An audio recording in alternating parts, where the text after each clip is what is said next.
ओम नमो भगवते वासुदेवाय। दोस्तों, आप सभी का मेरे YouTube चैनल पर हार्दिक स्वागत है। आज की इस वीडियो में मैं आपको सुनाने वाली हूँ कामिका एकादशी की कथा। कथा प्रारंभ करने से पहले आप सभी से अनुरोध है, वीडियो को लाइक करके कमेंट बॉक्स में विष्णु भगवान की जय जरूर लिखिएगा। महाभारत काल के समय कुंती पुत्र धर्मराज युधिष्ठिर कहने लगे, हे भगवान, आषाढ़ शुक्ल देवशयनी एकादशी की कथा और महात्म्य तो आपने मुझे बता दिया। अब कृपा करके सावन महीने के कृष्ण पक्ष की एकादशी का क्या नाम है और इस दिन कौन सी कथा सुनी जाती है, बताइए। भगवान कृष्ण कहने लगे, हे युधिष्ठिर, इस एकादशी की कथा एक समय स्वयं ब्रह्मा जी ने देवर्षि नारद से कही थी। आज वही कथा मैं तुमसे कहता हूँ। नारद जी ने ब्रह्मा जी से पूछा था, हे पितामह, सावन महीने के कृष्ण पक्ष की एकादशी की कथा सुनने की मेरी बहुत इच्छा है।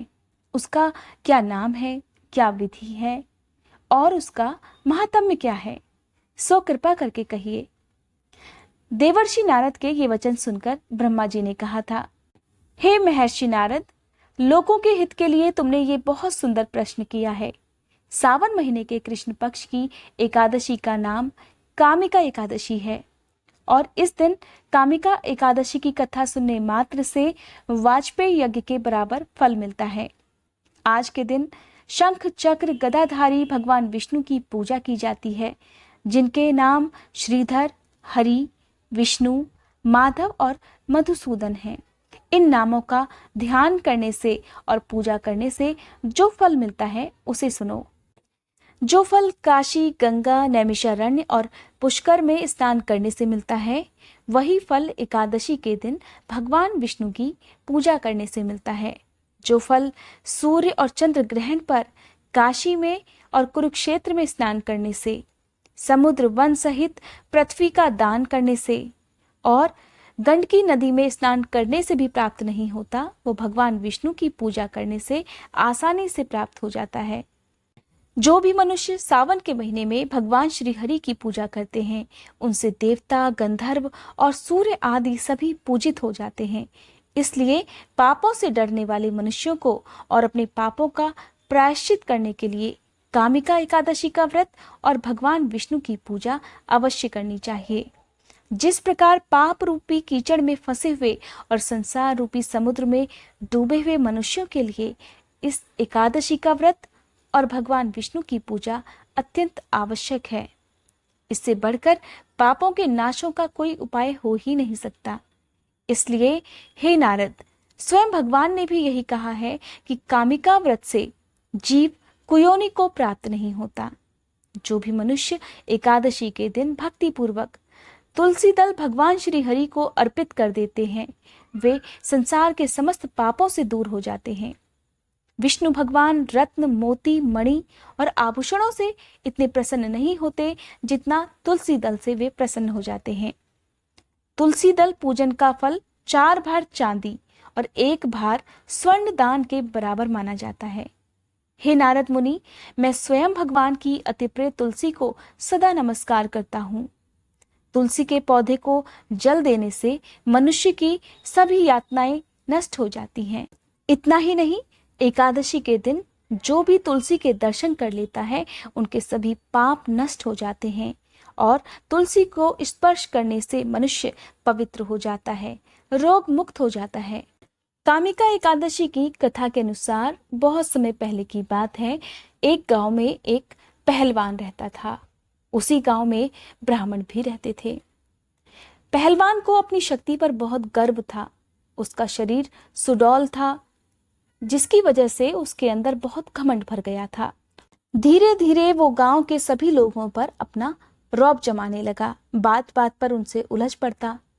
एक बार की बात है, उस गांव के ही किसी ब्राह्मण से पहलवान का झगड़ा हो गया। बात इतनी बढ़ गई कि पहलवान ने उस ब्राह्मण की हत्या कर दी। जब पहलवान को अपनी गलती का एहसास हुआ तो वो पश्चाताप में जलने लगा। अब उसे ब्रह्म हत्या का दोष लग चुका था। कहते हैं कि जिसे ब्रह्म हत्या का दोष लगा हो, उसे नरक में भी जगह नहीं मिलती। अब वो ब्राह्मण ब्रह्म हत्या के दोष से मुक्ति का कोई उपाय पूछने लगा। अब गांव में वो जिस भी ब्राह्मण के पास जाता सभी उससे बात करने से मना कर दिया करते। ब्रह्म हत्या के दोष से बचने के लिए उस ब्राह्मण ने अपने घर पर सभी ब्राह्मणों को भोज पर आमंत्रित किया, जिससे वो मारे गए ब्राह्मण की क्रिया कर सके। लेकिन सभी ने उसके घर पर आने के लिए मना कर दिया और क्रिया में शामिल होने के लिए भी मना कर दिया। तब ऐसे में एक मुनि उस गांव में पधारे। मुनि से पहलवान ने वही प्रश्न किया जो वो सभी ब्राह्मणों से करता रहा था। पहलवान ने उन मुनि से पूछा कि हे मुनिवर, कृपा करके मुझे बताइए कि मैं इस ब्रह्महत्या के दोष से कैसे मुक्त हो सकता हूँ। तब मुनि ने उसे जो उपाय बताया वो इस प्रकार था। मुनि ने पहलवान से कहा कि तुम सावन महीने के कृष्ण पक्ष की एकादशी का, जिसे कामिका एकादशी कहा जाता है, व्रत करना, भगवान श्री हरि की पूजा करना और यथासंभव दान दक्षिणा देकर द्वादशी तिथि को अपना व्रत खोलना। इस प्रकार व्रत करने से और भगवान श्री हरि की पूजा करने से तुम ब्रह्महत्या के दोष से मुक्त हो पाओगे। और फिर जब सावन महीने के कृष्ण पक्ष की एकादशी का व्रत पड़ा तो उस पहलवान ने विधि पूर्वक भगवान श्री हरि की पूजा करके एकादशी का उपवास किया और एकादशी की रात को जब वो धरती पर भगवान विष्णु की मूर्ति के सामने सो रहा था, उसी रात को भगवान विष्णु ने उसे सपने में दर्शन देकर कहा, आज तुम ब्रह्महत्या के दोष से मुक्त हो गए हो। और इस प्रकार रात के स्वप्न को ध्यान में रखकर उस पहलवान ने अगले दिन द्वादशी तिथि को सूर्योदय के बाद यथासंभव दान दक्षिणा देकर अपना व्रत खोला। और इस प्रकार कामिका एकादशी के व्रत के प्रभाव से उसके सभी पाप भी नष्ट हो गए। दोस्तों, इस प्रकार कामिका एकादशी के दिन जो भी भक्त इस कथा को पढ़ता है या दूसरों को सुनाता है, भगवान श्री हरि की कृपा से उनके सभी पाप नष्ट हो जाते हैं, उनकी सभी गलतियों का प्रायश्चित हो जाता है। दोस्तों, ये थी आज की वीडियो। उम्मीद करती हूँ ये वीडियो आपको पसंद आई होगी। अगर आपको आज की ये वीडियो अच्छी लगी हो तो मेरे चैनल को सब्सक्राइब जरूर कीजिएगा।